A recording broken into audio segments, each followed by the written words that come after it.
with the commotion and all. Have you heard about it? Recently, Sarah Duterte stepped down as the Deped secretary, leaving people wondering about the future of the Matatag curriculum.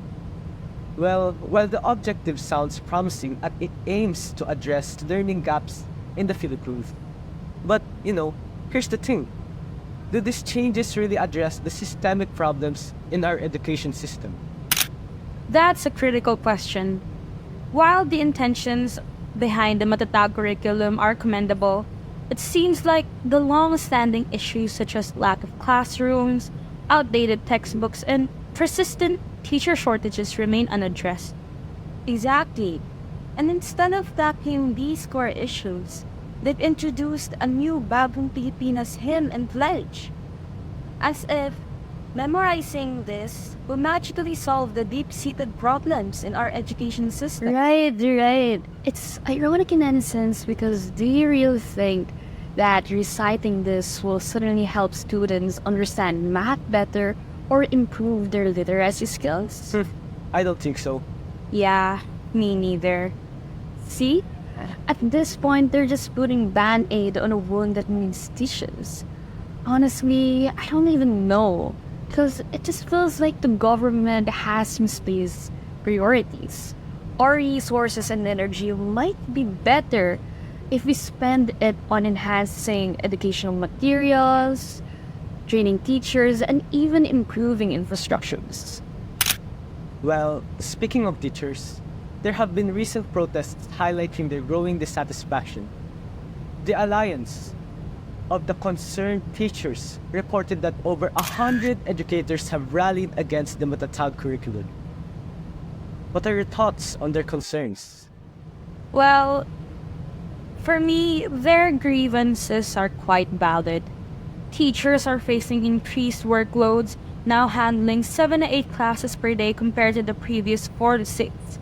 This escalation not only leads to burnout but also affects the quality of instruction they can provide to each class. Really? That's bad news. I mean, in addition to that, I have observed that teachers are being promised for salary increases, but they still feel underpaid and undervalued. At this point, all of these promises are just empty and no substance at all. It's actually a tough situation. Expecting teachers to perform optimally under such strain without proper support and remuneration is unrealistic. We risk losing passionate educators who are vital to shaping future generations. The Matatag curriculum should have been a real opportunity to reform our education system from the ground up. But instead, it's becoming a show of surface-level changes. And let's not forget about the real issue here. Our education system still ranks poorly on international assessments, with the Philippines being ranked as 6th lowest among the countries who participated in the 2022 PISA. You know what? That's actually disappointing. Education should be the key to unlocking the better future for everyone. But instead, it seems like we're stuck in a cycle of the same old problems. We deserve better. You're right. We keep on hearing about this Bagong Pilipinas vision.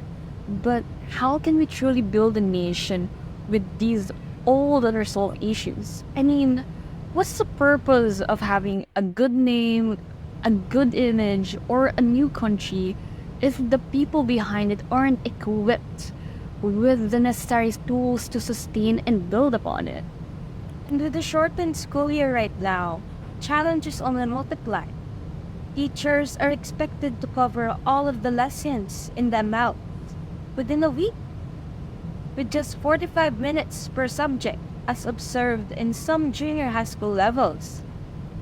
When you actually think about it, the system is setting both teachers and students up for failure. Teachers are pressured to rush through lessons, leaving little room for in-depth discussion or ensuring that students fully grasp the material. This rushed approach can lead to gaps in learning, which will only widen over time.